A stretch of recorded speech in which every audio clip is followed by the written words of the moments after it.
साथियों नमस्कार, मैं एसपी सत्यार्थी बात कर रहा हूं कि एक खास मुद्दे पर। जैसा आप सभी को मालूम है कि जाति व्यवस्था एक महामारी का रूप ले रखी है और इस जाति व्यवस्था ने भारत देश का बहुत बड़ा नुकसान किया है। ये भारत देश के माथे पर एक बदनुमा दाग है और इसको बिना मिटाए आप इंसान और इंसानियत कहलाने लायक नहीं है।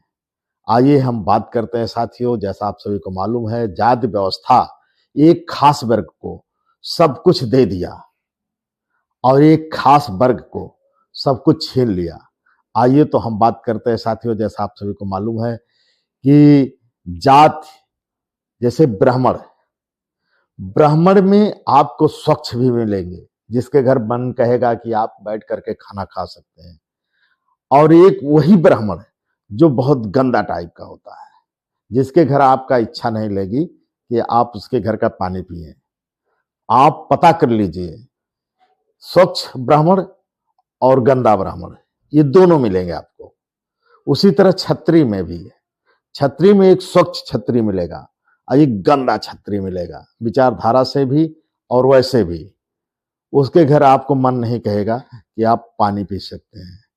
उसी तरह बनिया में भी एक स्वच्छ मिलेगा और एक बहुत गंदा मिलेगा। तो आपका मन नहीं कहेगा कि स्वच्छ की तरफ, तो मन कहेगा पानी पी लें, और एक तरफ नहीं मन कहेगा। उसी तरह शूद्र में भी एक जाति, जो मतलब शूद्र जो जाति है, उसमें एक वर्ग ऐसा मिलेगा आपको कि उसके घर मन कहेगा पानी पी लो, और एक वर्ग बहुत गंदा मिलेगा। माने उसी जाति में आपको स्वच्छ भी मिलेगा, अस्वच्छ भी मिलेगा। और बाकी आता है दलित, जहां बाद में ये मालूम चला जब हिंदू और ये सब व्यवस्थाएं, तो उसमें एक दलित भी आता है। तो दलित में भी आप जानते हैं कि स्वच्छ मिलेगा और एक गंदा मिलेगा। तो स्वच्छों की संख्या थोड़ा कम है और गंद लोगों की संख्या ज्यादा है, जो मतलब चाहे गरीबी से हो, चाहे भूखमरी से हो, लाचारी से हो, इस तरह की है। लेकिन साथियों, यहाँ भारत देश में जात के नाम पे स्वच्छ बताया गया और जाति के नाम पे गंदा बताया गया, नीच बताया गया, अछूत बताया गया, तमाम तरह से ये बातें हुई। अभी ऐश्वर्या राय का हम वीडियो सुन रहे थे न्यूज 24 पे। उन्होंने कहा कि धर्म एक ही है, लब। उन्होंने कहा जाति एक ही है, लब। एक बात को लेकर के उसको मोदी भी उस मीटिंग में बैठे हुए हैं, सुन भी रहे हैं, और शायद उनको शर्मिंदा होना चाहिए, क्योंकि वो जिस तरह का लेके आए हैं अपनी नीति, जाति व्यवस्था, आपस में लड़ाओ और राज करो, ये देश को 50 साल पीछे ले जा रहे हैं। लेकिन साथियों, आप लोग ध्यान दीजिए कि हर जाति में स्वच्छ है, हर जाति में गंदे हैं। कोई ऊंच नहीं, कोई नीच नहीं। आपस में आप मिलिए और इंसान होने का परिचय दीजिए, इंसानियत पैदा करिए। तथागत बुद्ध, डॉक्टर अंबेडकर, बहुत ऐसे संत जिनको मैं नमन करता हूं, चाहे रविदास जी हों,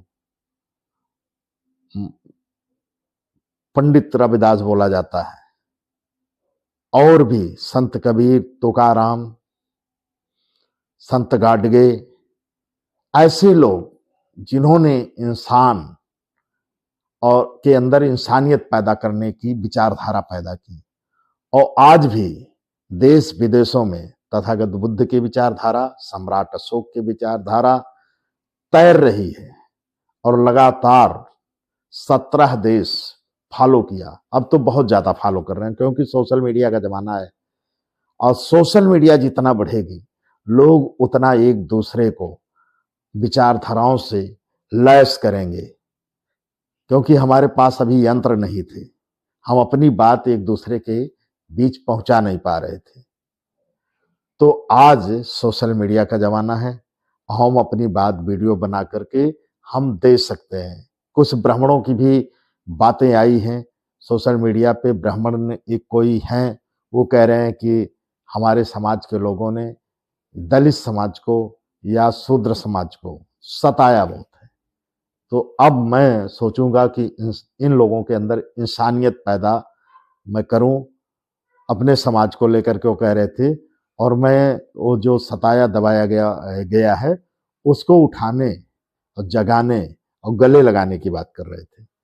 तो मैं ब्राह्मण और जात के खिलाफ नहीं हूं, न क्षत्रिय के खिलाफ हूं, न वैश्य के खिलाफ हूं, न शूद्र के खिलाफ हूं, न दलित के खिलाफ हूं। मैं इंसानियत का पक्षधर हूं। इसलिए मैंने वीडियो बनाता हूं कि लोग जो है एक दूसरे से मोहब्बत पैदा करें। जिस तरह ऐश्वर्या राय जी ने अभी टीवी पर उन्होंने कहा कि एक ही जात है लव और एक ही धर्म है लव, क्योंकि मोहब्बत के बगैर आप जो है किसी समाज में अपने आप को स्थापित नहीं कर सकते हैं। नफरत समस्या का हल नहीं है, समस्या का हल ही मोहब्बत है। तो साथियों, हमारी वीडियो कैसी लगी? यदि अच्छी लगी हो तो आप कमेंट करिएगा, लाइक करिएगा और चैनल को सब्सक्राइब करके साथ में बेल आइकन की घंटी जरूर दबा दीजिएगा। नमो बुद्धाय, जय भीम, संविधान जिंदाबाद।